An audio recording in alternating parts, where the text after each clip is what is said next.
That's always something to think about when you're listening to music. What's going on YouTube? Taylor Prentice back here with another video. In this video I'm going to be talking about some stuff that's going on in the rap world right now. We're going into that third week of May, so I'm going to reflect on the second week of May, just talk about some things that went down. And obviously I'm going to start off by saying rest in peace to Lil Uzi. Huge loss for the rap game and just a terrible time for YSL in general, so my condolences go out to all of them, and my wishes are with YSL. I don't want to dive too much into what's going on with them. There's a lot of speculation right now and not a lot of facts, and I really want to just stick to the music on this channel and stay away from some of the drama and rap. But with that being said, my wishes are out for them, and I hope that things go well for them. Let's get into this actual video and start talking about these albums. So first off, we had Kendrick drop his album Mr. Morale and the Big Steppers. So obviously this is like one of the biggest albums of the year, one of the most hype albums, and it looks like it's projected to sell in between 325 to 350,000 units, and I actually would have projected a little bit higher. If I was guessing, I would have said like 400, 450. Obviously 350 for a rap artist is still really solid.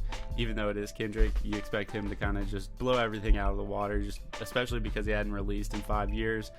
And I'm not a huge Kendrick fan, to be honest. I was kind of waiting on this album to come out so I could be like, oh yeah, it's not that good, it's overhyped or whatever. But he definitely delivered. I can't knock it in any way. If I were to like give the album an initial rating, I would say it's like an 8.5 or a 9 out of 10. There was a couple songs that I thought were misses, but over time my perspective on those songs might change. I feel like a lot of times the songs that I don't like in the beginning over time end up being my best song or my favorite songs for some reason. So yeah, this is just an initial review. I haven't even had enough time to really sit down and listen to it. I've only listened to it like 2 times through, but I'm really excited to just sit down with this and keep on listening to it. It's amazing like how cinematic it is, and the transitions and the production are just incredible. It feels like you're like sitting there watching a play almost, like the really quick changes and just kind of upbeat tempo of the whole album. And not only are the beats amazing, but Kendrick definitely did his thing on the vocals. So yeah, I thought this was something that rap definitely needed. Not that rap is in like a bad place. I actually feel like there's been a lot of good projects coming out recently, but I think Kendrick really stepped out of his comfort zone and released an album that people weren't expecting. I think he made sure to do his own thing and did not give into any trends or whatever. I remember Kendrick saying a couple years ago that when he's making his albums, he doesn't really like to sit there and listen to other music that's out at the time, and listening to this album, it kind of makes sense that he would say that, because it seems like he wasn't really that inspired by current rap and just kind of drew from a bunch of different random things, and it ended up just being amazing. Like, this is definitely one of the best albums I've heard in a long time, and I know people really like to hype Kendrick up, but I do think he really delivered on this album, and I definitely think it lives up to the hype. So big ups to him, and yeah, thank you for blessing us with such a great album.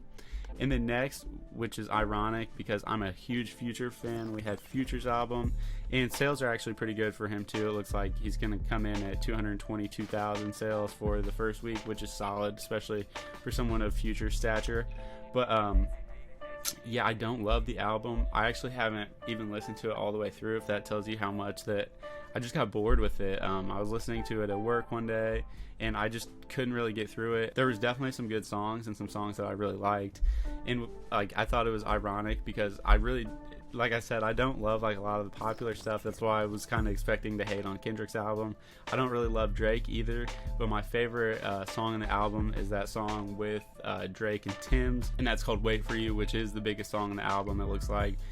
And yeah, I actually really love that song. And the song after that on the track list called Love You Better, I really like that one too.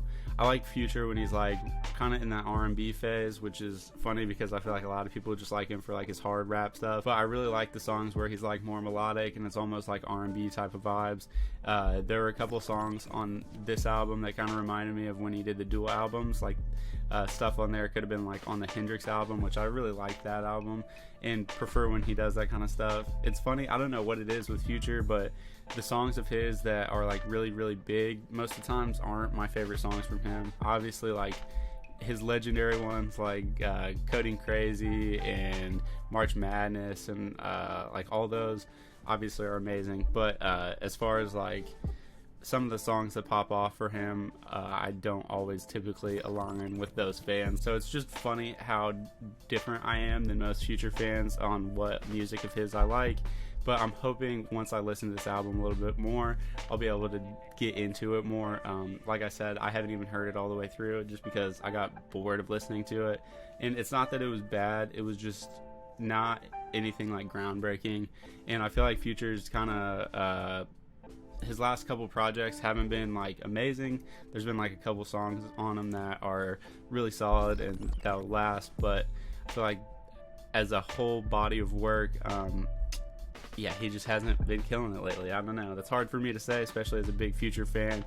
But let me know what you guys think down below. And then next we've got some exciting news. So Joey Badass, one of my favorite artists, hasn't released an album in 5 years, similar to Kendrick, but he said that he's going to release an album this year called 2000, a follow-up to his 1999 project.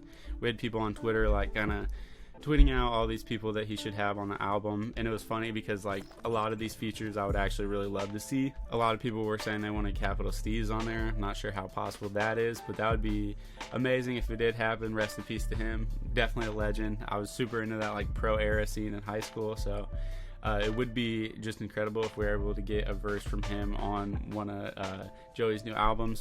Pretty unlikely, I would imagine, but yeah, like I would love to see Ab-Soul, Tyler the Creator. And then like people were saying like Freddie Gibbs, Earl, A$AP Rocky, and J. Cole and Young Thug, pending all that goes smoothly. But yeah, there wasn't too many bad recommendations for features from fans, so I think it's cool to see Joey Badass's fans really understand like his music and not just being like, oh, you should have Drake on there or whatever, you should have Travis Scott on there. It's nice to see people that like understand the artist that they're listening to. And yeah, I would love to see a lot of these features. Like a Benny the Butcher feature would be amazing. I actually wish Benny the Butcher was on Kendrick's album. There was one track, it's the track where Kendrick and the girl are like yelling back and forth at each other. I can't think of the name, I'll throw up a picture of it.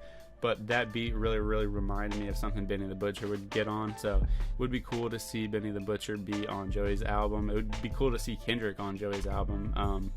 Yeah, I think Joey is one of the most slept on artists. I think he makes really high quality music. He just doesn't make a ton of music, similar to Kendrick, but for some reason I feel like he doesn't get near the shine that Kendrick does.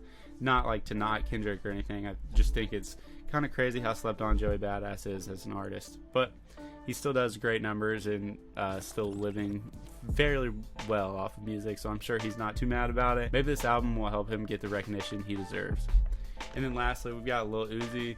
He's teasing new music. He's got a new album, I think it's called like Pink or something like that, the Pink Tape. And he says he's going back to classic mode. Let me move this. Yeah, to classic mode. I'm not sure what that means.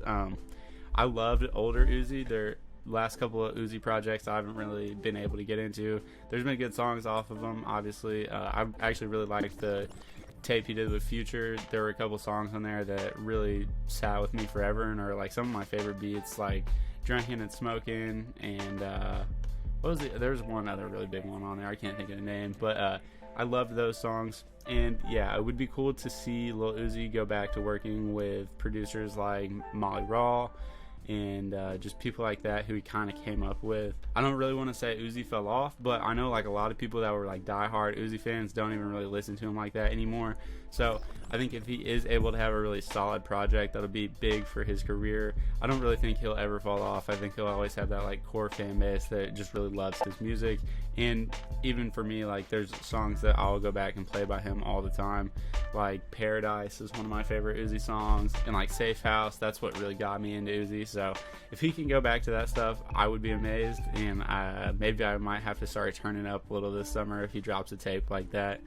And yeah, maybe like the Future tape, like I was talking about earlier, maybe I just haven't been in the right situation to sit down and hear that kind of music.